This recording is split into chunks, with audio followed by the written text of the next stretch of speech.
Hey, good morning.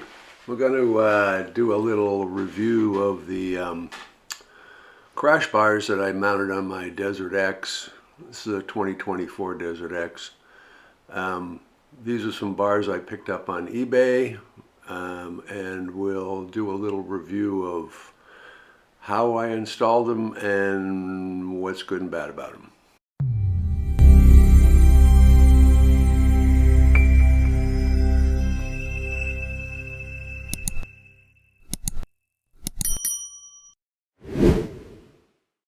So this crash bar comes from a company called Motea. I don't know if they're the ones that made it. They're a German company.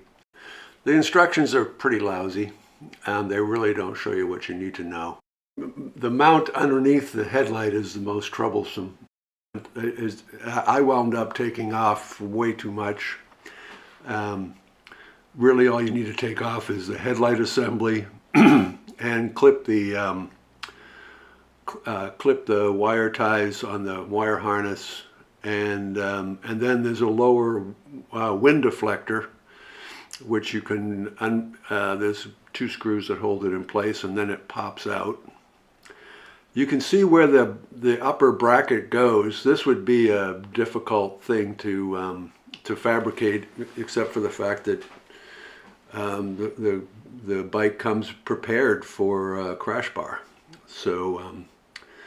So the little bracket that I just pointed to earlier, and I'm pointing to here, it shows it kind of going in, and supposedly there's two bolts that are they call original. There are no bolts, but there's welded in nuts in the bracket, and you'll need two 8mm Allen screws, probably about 60 or 70 millimeters long, not a critical length. This wind deflector on the bottom you have to take out, as well as the headlamp. I took off the entire mount and discovered I didn't need to had to put it back on to assemble it. There's two screws that hold the headlight on. You just take those two screws off, one on each side, and then you take this little bracket out, this wind deflector that's part of the fairing, and that has a cutaway for the bracket to clear it. The cutaway is not open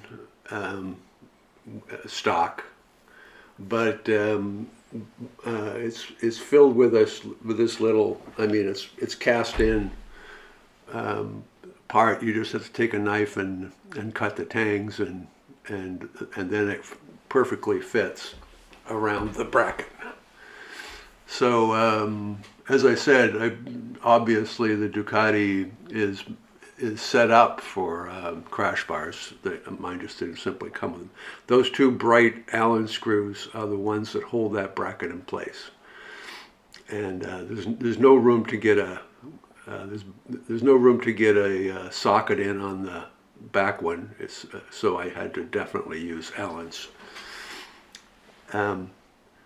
But once that's in place, you can bolt the upper engine mount bolt has to come out. That's kind of a special looking bolt, and the replacement is not nearly as special, but it functions just perfectly well. There's an adapter on each end that just screws in, and then the crash guard just bolts into the adapter. That provides enough clearance for installing and removing the fairing. So the side covers, whatever you want to call them, I would consider that to be a fairing. So with that spacer and the way they bolted it on, you can remove and replace those side fairings easily. Well, I shouldn't say easily. There's a little bit of fiddling, but they snap in place, and there's a couple screws that hold them, and it's not a big deal to install or and replace them. The rest of the crash guard is pretty straightforward. Assembly, you bolt it here. There's a couple of pins down below that and there's a crossbar that bolts into place, and tighten everything up and you're done. And it's pretty sturdy, it looks pretty good, and it's aluminum, so it doesn't weigh too much. So I think it's a pretty good choice for 300 bucks on eBay. So here's the finished product. It looks pretty good to me, and it's nice and sturdy, very well, doesn't interfere with anything. And there's also a custom base that I made from my Moscow Moto R80 bags that I'll do a video in the future. But until then, see you next time. Bye.